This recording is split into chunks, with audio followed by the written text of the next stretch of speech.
Today we are at Holt Corral Cemetery in Nile Township, Scioto County, Ohio.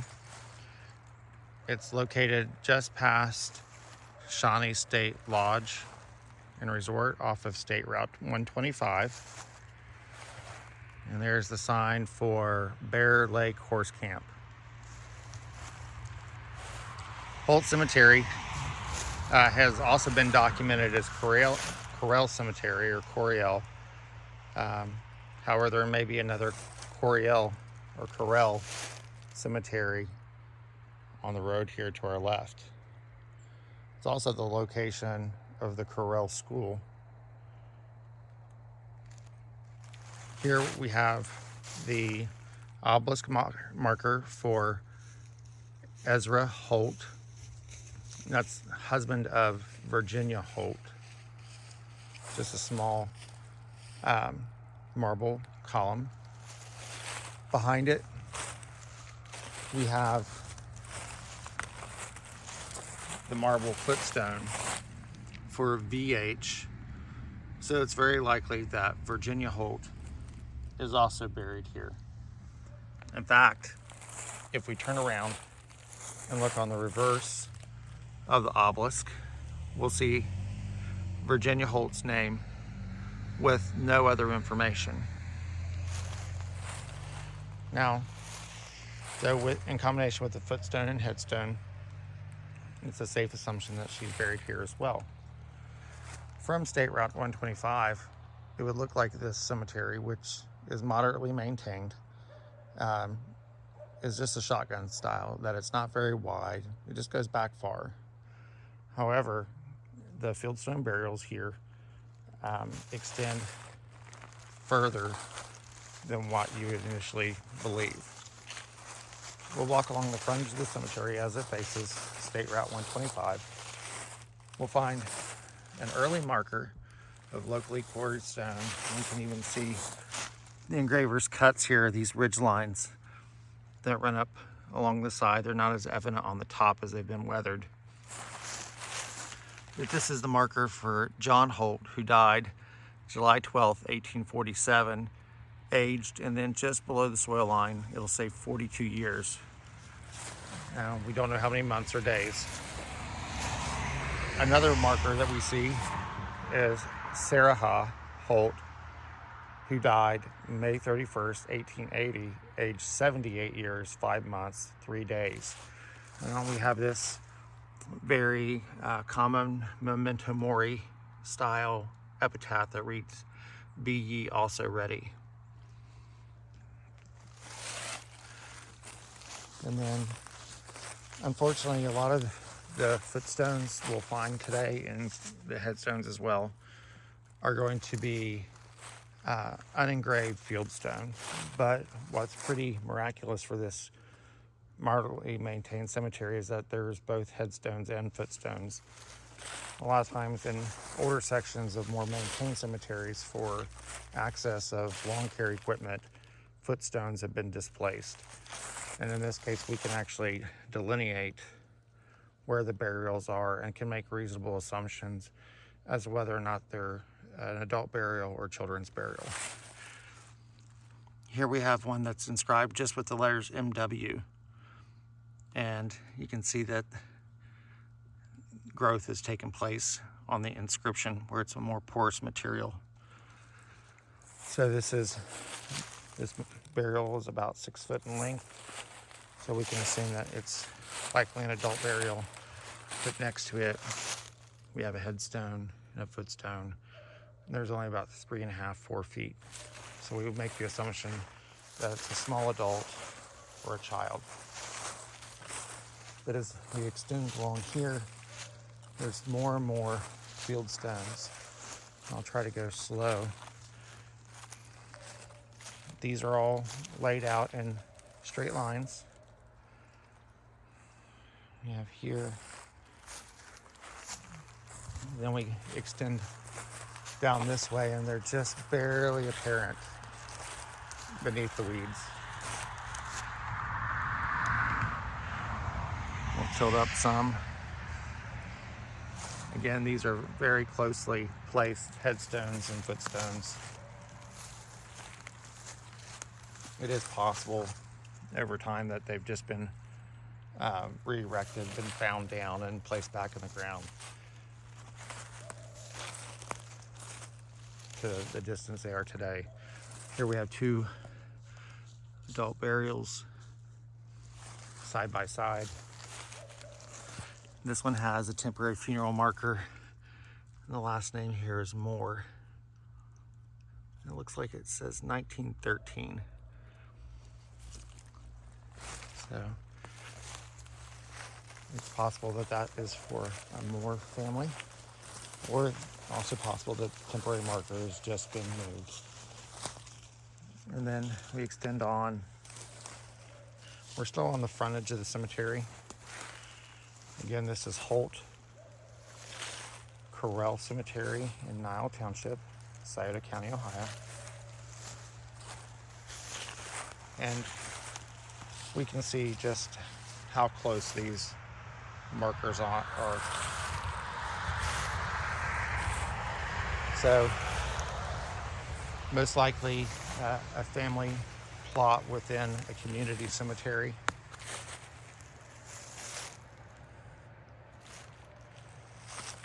We have 2 rows.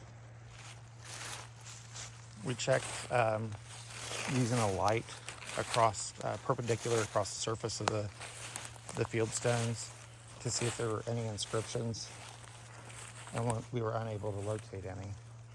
So here's where we started, at the large tree, and you have the 2 markers at the very front, and then there's the obelisk. We started there and walked across, and there's been burials approximately every 3 feet. So assuming that's 20 feet or 40 feet, there's probably about 20 burials or more, and 2 rows, but regularly spaced, all like facing. And then here in the middle, there's sparser burials, but still smaller. And they're field stones. We'll walk this way, back towards the frontage of the road, where we have, in the older section of the cemetery, the only other headstones that we would distinguish as headstones. We have John Holt, born July 30th, 1830, and died August 5th, 1912. So well-based, well-placed headstone. And then we have Letty Jane Holt, who was born May 13th, 1833, and died May 22nd, 1904. And just down from them, we have 2 more field stones. Far enough away that maybe possible another family. Interestingly enough, we have 2 named headstones, and we have 3 footstones. So possibly another burial there. We make our way up the hill. We have indications of additional burials. There's cavitation where graves have possibly collapsed, and not all burials involve faults. So sometimes the ground just settled. Here we have another headstone. Kind of making our way back across, working a zigzag pattern. We discussed it earlier, this whole middle area seems void of any burials, except for potentially 2 that are on the southern flank of this fieldstone here. We have a large ground cavitation and a like fieldstone at the head of it. So it's possibly that's a displaced footstone or headstone. But then nothing. So possibly a structure was here. Maybe a small chapel such as St. Patrick's in McCulloch, which is in Brush Creek Township.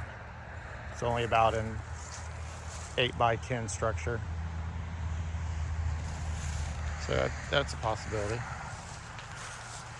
We make our way up. We have the headstone for Martha Correll, who was born September 11th, 1870, and died November 25th, 1936. So it's a marble marker.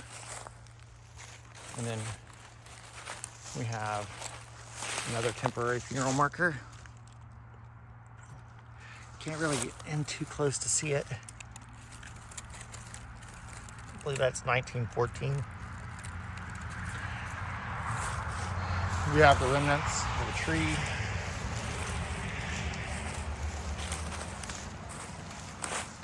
Another grave marker. A newer marker for an Eliza B. Dickerhoff, who was born in 1885 and died in 1970.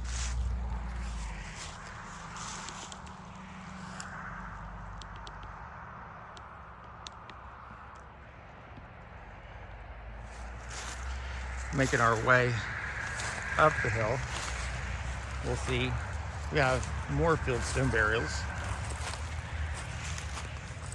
Here we have TB, and then another marker next to it. Then we have BR, and another stone next to it. Then across this line, we have, this says Mother, and it says Sarah Elizabeth Ramey. And across this line, we have a marble government issued marker for Frank Reed. And that's kind of deep and collapsed, so we're not going to go that way. And I believe this is Ramey as well.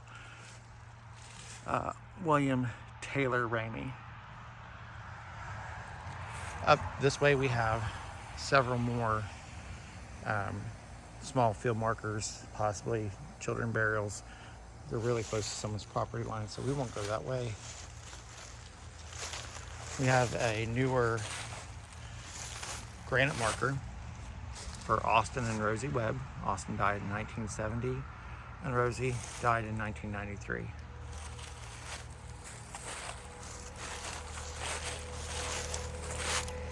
Here we have granite marker for Carolyn Webb. He was born in 1942 and died in 1943.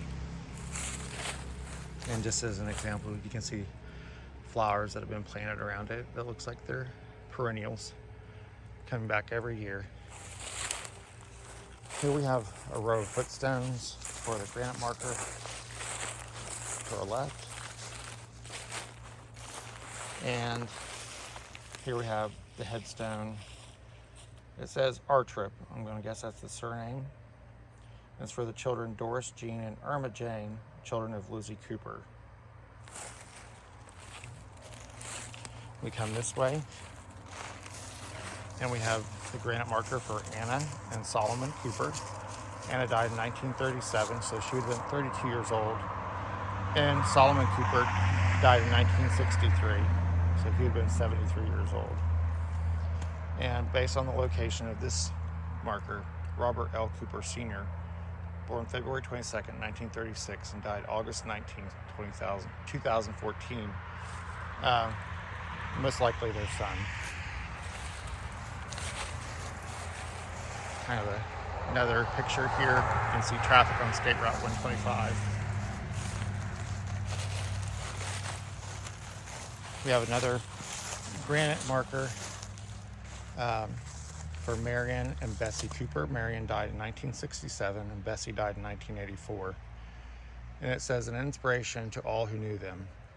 So we have this large granite marker, and then this, most likely a vault or a cap for a vault that's concrete. Walking to the middle, we have a large base that probably covered multiple graves. And these are all children.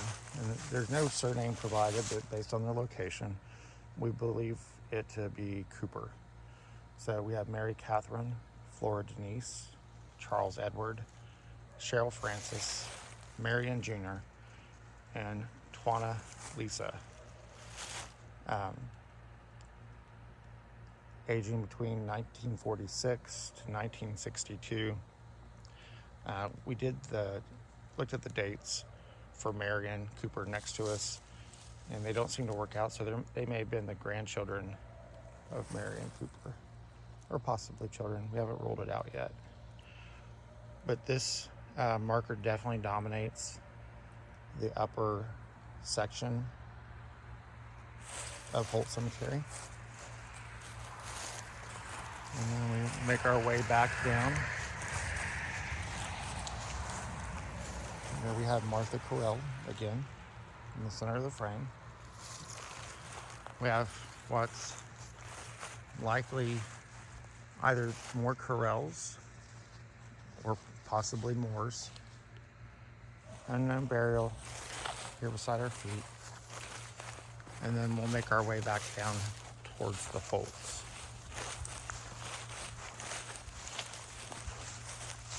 Here we have start of 2 more burials.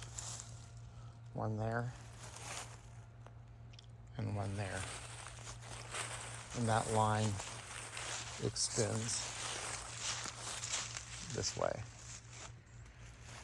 So to the frontage of the cemetery, we have at least 1, 2, 3, 4, 5, 6 rows of burials.